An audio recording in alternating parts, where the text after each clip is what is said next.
आप भी carry bag के चार्ज से हैं परेशान? अगर हैं तो वीडियो को एंड तक देखें। ये स्टोरी दिल्ली की है, जिसमें दिल्ली कंज्यूमर कोर्ट ने रिलायंस ट्रेंड्स पर एक कंज्यूमर से 7 रुपए चार्ज करने की वजह से 3,000 रुपए का फाइन चार्ज किया है। कोर्ट ने फर्म के इस ऑर्डर को डिसमिस कर दिया है क्योंकि कंज्यूमर का कंप्लेंट बिल्कुल वैलिड था, क्योंकि फर्म ये सब बस फाइनेंशियल गेन के लिए करता है। इसके बाद रिलायंस ट्रेंड्स ने कहा कि कैरी बैग लेना ऑप्शनल है, मैंडेटरी नहीं, और कंज्यूमर ने अपनी चॉइस से बैग खरीदा था, उसी अकॉर्डिंग बिल हुआ है। बस यही नहीं, ऐसे और भी केसेस हैं। 4 अक्टूबर को बेंगलुरु कोर्ट ने एक फर्नीचर ब्रांड पर 3,000 रुपए फाइन चार्ज किया था। इतने केसेस और कोर्ट्स के ऑर्डर के बाद भी फर्म्स कैरी बैग के लिए चार्ज करते हैं।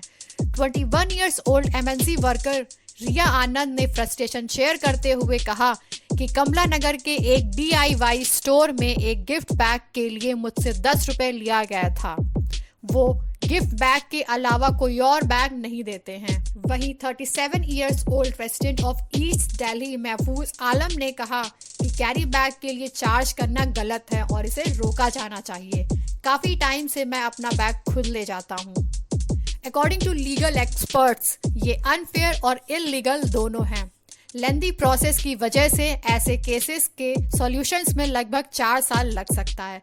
संजय शर्मा दिल्ली के प्रैक्टिसिंग एडवोकेट ने इस बात को हाईलाइट करते हुए कहा कि ब्रांड्स, रिटेलर्स और शॉपकीपर्स अपने लोगों वाले प्लास्टिक, पेपर और क्लॉथ कैरी बैग्स के लिए कंज्यूमर से चार्ज नहीं कर सकते हैं। उन्होंने ये भी कहा कि ब्रांड्स को अपने कंज्यूमर्स को एडवर्टाइजिंग एजेंट्स की तरह नहीं यूज करना चाहिए।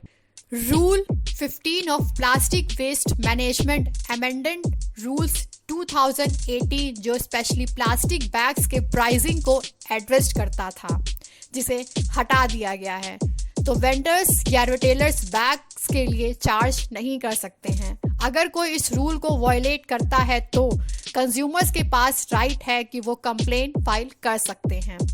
कंज्यूमर फोरम में under section 12 of consumer protection act 1986 for unfair trades practices, अगर ब्रांड्स कैरी बैग के लिए चार्ज करता है तो ये सिर्फ अनब्रांडेड बैग्स के लिए अलाउ है और ये कंज्यूमर्स के परमिशन से ही कर सकते हैं। और ये इंफॉर्मेशन पहले ही डिस्प्ले होना चाहिए प्रोमिनेंट एरियाज में with in the premises. Delhi high courts और सुप्रीम कोर्ट की एक प्रैक्टिसिंग एडवोकेट ने भी इस पर अपना एक्सपीरियंस शेयर करते हुए कहा कि जब भी मैं शॉपिंग करने जाती हूँ तो मुझे चार्ज के लिए लड़ना पड़ता है। अब मैं अपना बैग खुद ले जाती हूँ। उन्होंने ये भी कहा कि इस इशू को स्कूल करिकुलम में इंक्लूड करना चाहिए, नेक्स्ट जनरेशन में अवेयरनेस बढ़ाने के लिए। कुछ ब्रांड्स का ये भी कहना है कि वो चार्ज नहीं करते हैं अपने ब्रांड नेम के कैरी बैग के लिए। Devarajan Iyer, executive director and CEO of lifestyle ने कहा कि हम लॉ को फॉलो करते हैं और कैरी बैग के लिए चार्ज करना बंद कर दिया है। हमारा ब्रांड सस्टेनेबिलिटी को प्रायोरिटाइज करता है, इसलिए हम सिर्फ पेपर बैग्स ही प्रोवाइड करते हैं। According to legal experts, carry bag के लिए चार्ज करना 2011 में स्टार्ट हुआ था, जब union ministry of environment and forest plastic waste management and handling rule को लाया गया था, जिसमें ये कहा गया है कि रिटेलर्स कंज्यूमर्स को प्लास्टिक बैग्स नहीं दे सकता है।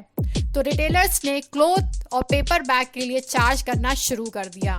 तो अगर आपसे किसी भी स्टोर या शॉपिंग मॉल में कैरी बैग के लिए चार्ज किया जाता है तो ये इलीगल है, वो आपसे चार्ज नहीं कर सकते हैं। इसके लिए आप कंप्लेंट करना चाहते हैं तो कंज्यूमर हेल्पलाइन नंबर 1800114000 या 1915 पर कर सकते हैं।